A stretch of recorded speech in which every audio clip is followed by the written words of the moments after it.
আলহামদুলিল্লাহ উনার পণ্য আমার জানা মতে এরকম সৎভাবে খুব ব্যবসা খুব কম মানুষই করে।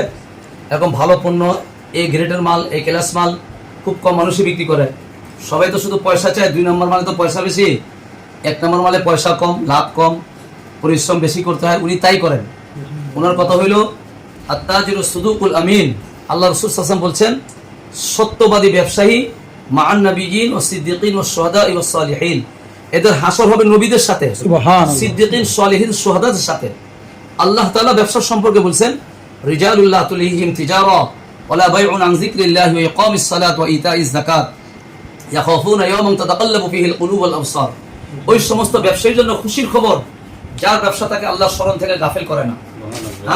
সে মাল কিনে বেশি দামে বিক্রি করে না, আটকে রেখে মানুষের কষ্ট দেয় না, খুব কম লাভে সীমিত লাভে মানুষের খেদমতের নিয়ে সে ব্যবসা করে।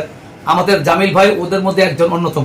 আলহামদুলিল্লাহ, আমি এই 12 বছরের ভিতরে ওনার ভিতরে কোনো 2 নম্বরই দেখি নাই, কথার মধ্যে কোনো হেরফের শুনি নাই কোনোদিন। খুব সৎ এবং খুব ইমানদার ব্যবসায়ী। আপনাদের কাছে দরখাস্ত, যারা ভিডিও দেখবেন শুনবেন, আপনারা ওনার সাথে পণ্য কিনতে হলে ওনার সাথে যোগাযোগ করবেন, ওনার পণ্য নেবেন। উনি আপনাদেরকে খেদমতের নিয়তে পণ্য দিবে, আপনারা ওনাকে খেদমতের নিয়তে ওনার থেকে পণ্য নেবেন। ইনশাআল্লাহ ওনার এই টাকা পয়সা আখিরাতের কাজে, দ্বীনের কাজে ব্যয় হবে। আপনারাও ইনশাআল্লাহ এটার সবে ভাগী হয়ে যাবেন। হইতে পারে আল্লাহ তাআলা এই টুকুন খেদমতের কারণে আল্লাহ আপনাদের উপরে রাজি এবং খুশি হবে, জান্নাতের ফয়সালা করে দিবেন। সুবহানাল্লাহ। আমি এই পর্যন্ত বলে আমার বক্তব্য শেষ করছি। ওয়া আখিরু দাওয়ানা আলহামদুলিল্লাহ।